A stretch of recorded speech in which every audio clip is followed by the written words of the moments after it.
Hello Ankita ma'am. हाय। कैसे हैं आप? एकदम मस्त। चलिए आज आपसे ये पता करते हैं कि आपको रामायण और प्रभु श्री राम के बारे में कितना ज्ञान है। तो चलिए सबसे पहले ये बताइए, प्रभु श्री राम का असली नाम क्या था? दशरथ राघव। नामांकन के बाद राम उनका नाम रख दिया गया। राजा दशरथ की कितनी संतानें थी? 5 संतानें। राम, लक्ष्मण, भरत, शत्रुघ्न ये बेटे थे, लेकिन इनसे बड़ी एक बहन थी जिनका नाम शांता था और अंग देश के राजा को दशरथ जी ने उन्हें दे दिया था।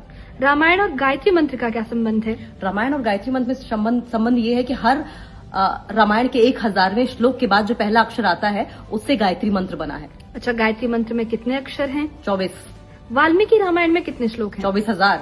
गायत्री मंत्र का सर्वप्रथम उल्लेख कहाँ है? ऋग्वेद में। प्रभु श्री राम किसके अवतार माने जाते हैं? विष्णु। लक्ष्मण किसके अवतार माने जाते हैं? शेषनाग। भरत किसके अवतार हैं? सुदर्शन चक्र। शत्रुघ्न किसके अवतार माने जाते शंख, हैं? शैल। सीता स्वयंवर में प्रयुक्त भगवान शिव के धनुष का क्या नाम पिनाक। है? राम सीता लक्ष्मण वनवास के दौरान कौन से जंगल में रुके थे? दंडकारण्य। अब इस वक्त अगर देखा जाए तो ये जो जंगल का फैलाव है वो उड़ीसा, महाराष्ट्र, इसके साथ छत्तीसगढ़ और आंध्र प्रदेश में है। दशानन रावण कौन सा वाद्य यंत्र बनाने में माहिर माने जाते थे? वीणा। श्री राम को कितनी कलाएं ज्ञात थी? 16 में से 14 कलाएं ज्ञात थी और इसीलिए उन्हें चेतना के सर्वोच्च शिखर पर माना जाता था, इसलिए उन्हें पुरुषोत्तम भी कहा जाता था। और उनमें कितने गुण थे? 16 के 16 गुण थे। और जो प्रभु श्री विष्णु हैं, उनके 1000 नामों में से श्री राम का नाम कौन से नंबर पर आता है? 394वां नंबर। वाह, आपको तो पूरी रामायण ही याद है, समझिए। चलिए, शुक्रिया।